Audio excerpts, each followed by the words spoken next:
নিচ থেকে ওই যে ওইদিকে গাড়িগুলি যাচ্ছে, ওই রাস্তাটা চলে যাচ্ছে কেদারনাথের দিকে, যেদিক দিয়ে আমরা এখন এলাম। সকালবেলা 9:45টায় গাড়ি ছেড়েছিল আমাদের রামপুর থেকে, আর এখন আমরা এসে পৌঁছেছি উখিমঠ।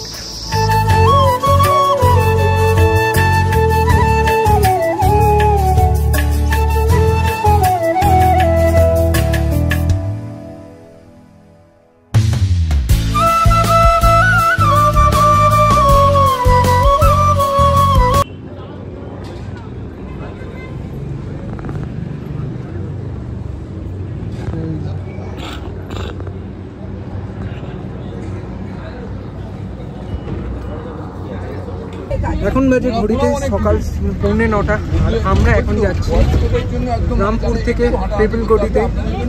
রাস্তা 180 কিলোমিটার, যেতে মোটামুটি 7 থেকে 8 ঘন্টা সময় লাগবে। এবার দেখা যাক কতক্ষণে পৌঁছাই। রাস্তার যা ভিউ থাকবে না থাকবে সমস্ত কিছু তোমাদেরকে জানাবো, দেখাবো, অবশ্যই তোমরা দেখতে থাকো। সকালবেলা এখন 9:50 বাজে, আর আমরা এখন এসে পৌঁছালাম গুপ্তকাশীতে। এই হচ্ছে গুপ্তকাশী।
নিচের রাস্তা দিয়ে আমরা এলাম। রাস্তাটা এখানকার এতটা বাজে, কি বলবো তোমাদেরকে। কাঁচা রাস্তা, তার মধ্যে একটা গাড়ি ঠিকভাবে পাস করার মতো রাস্তা, সেই রাস্তায় 2টো গাড়ি পাস হচ্ছে। নিচ থেকে ওই যে ওইদিকে গাড়িগুলি যাচ্ছে, ওই রাস্তাটা চলে যাচ্ছে কেদারনাথের দিকে, যেদিক দিয়ে আমরা এখন এলাম।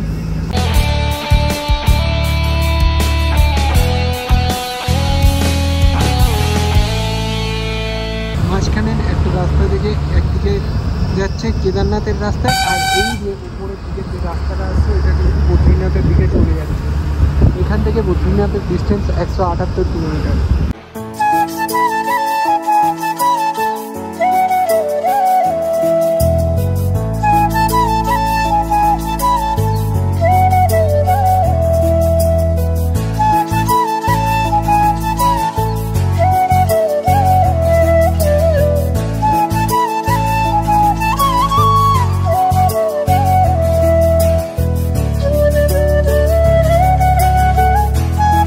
সকালবেলা 9:45টায় গাড়ি ছেড়েছিল আমাদের রামপুর থেকে, আর এখন আমরা এসে পৌঁছেছি উখিমঠ।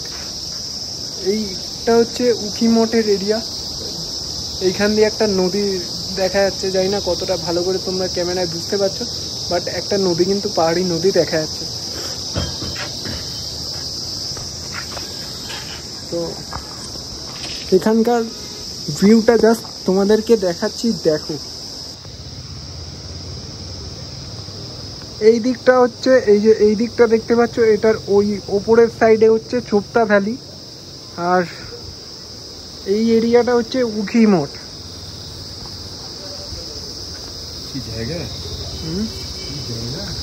এটা উখিমঠ। উখিমঠ, উখি উখি KH। আর ওই দিক দিয়ে একটা দূরে পাহাড়ি ছোট্ট নদী দেখা যাচ্ছে।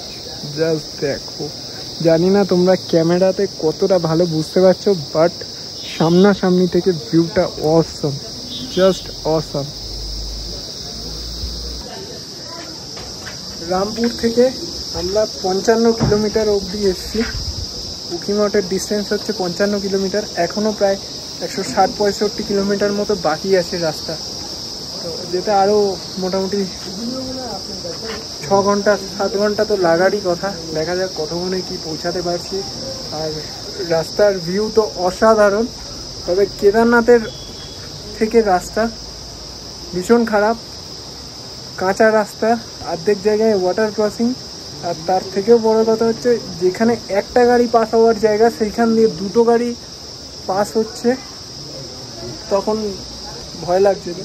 আর ঠিক আছে, তো বাদবাকিটা তোমাদেরকে দেখাবো, তোমরা ভিডিওটা দেখতে থাকো আর সঙ্গে থাকো। দেখো তোমরা রাস্তা কতটুকুনি সরু, একটা রাস্তা, একটা গাড়ি যাওয়ার মতো রাস্তা, সেইখান থেকে দুটো বড় বড় গাড়ি।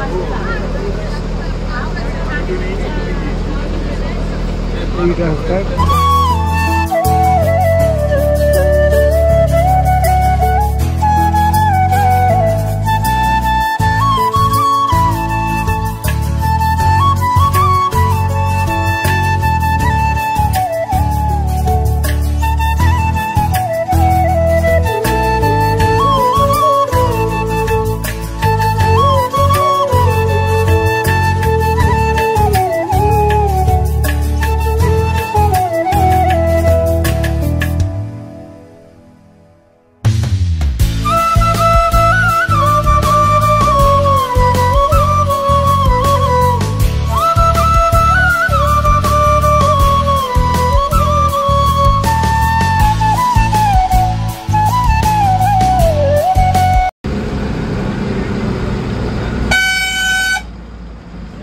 এখন আমরা আছি চোপতা ভ্যালিতে। আর এই চোপতা ভ্যালিতে দেখার মতো দুটো জায়গা আছে।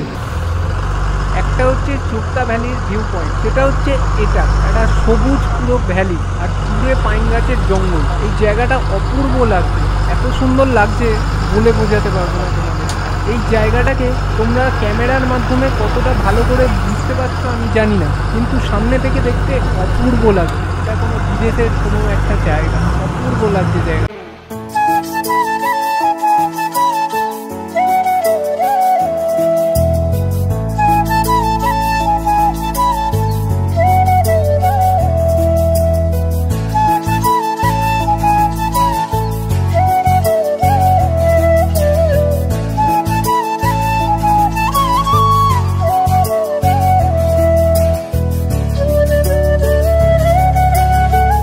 এখানে কিন্তু আমরা গাড়ি পার্কিংয়ের একদম জায়গা পেলাম না, আজকে প্রচুর লোকজন এসেছে, তাই আমরা আরও আগের দিকে এগিয়ে যাচ্ছি। আর একটা জায়গা তোমাদেরকে আরেকটু পরে দেখাচ্ছি।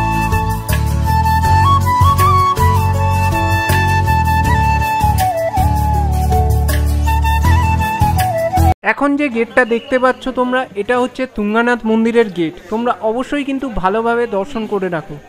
জয় মহাদেব। কলকাতা से। তুঙ্গানাথ মন্দির হচ্ছে পঞ্চকেদারের একটি কেদার। শীতকালে যখন কেদারনাথ মন্দির বন্ধ থাকে তখন কিন্তু মানুষ এই তুঙ্গানাথ মন্দিরের দর্শন করতে আসে। এই তুঙ্গানাথ মন্দিরের কিন্তু ট্রেকও হয়, এখানে কিন্তু তোমরা ট্রেক করেও উঠতে পারো অথবা ঘোড়ায় করেও উঠতে পারো। এই গেট থেকে 7.5 কিলোমিটার উপরে উঠলে তোমরা মন্দির দর্শন করতে পারো। আমাদের ড্রাইভার দাদাকে দাঁড় করিয়ে তোমাদেরকে জাস্ট দেখিয়ে দিল। এটা আছে চোপতা ভ্যালিতে। চোপতা ভ্যালিতে এলে দুটো জিনিস দেখার, একটা হচ্ছে চোপতা ভ্যালির ভিউ পয়েন্ট আর একটা হচ্ছে এই তুঙ্গানাথ মন্দির।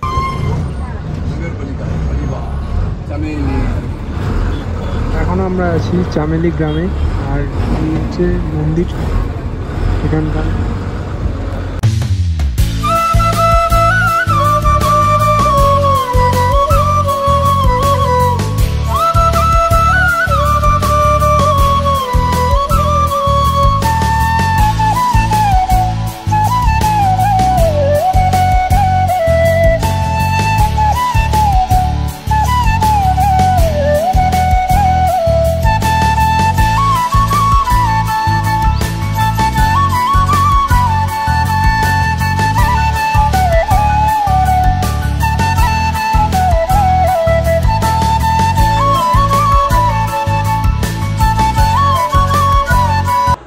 হচ্ছে আমাদের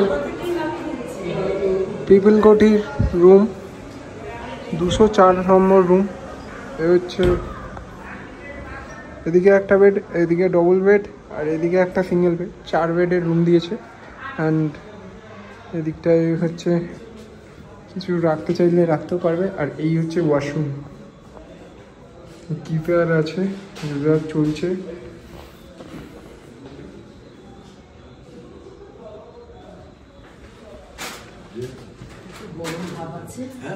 এই হচ্ছে রুম।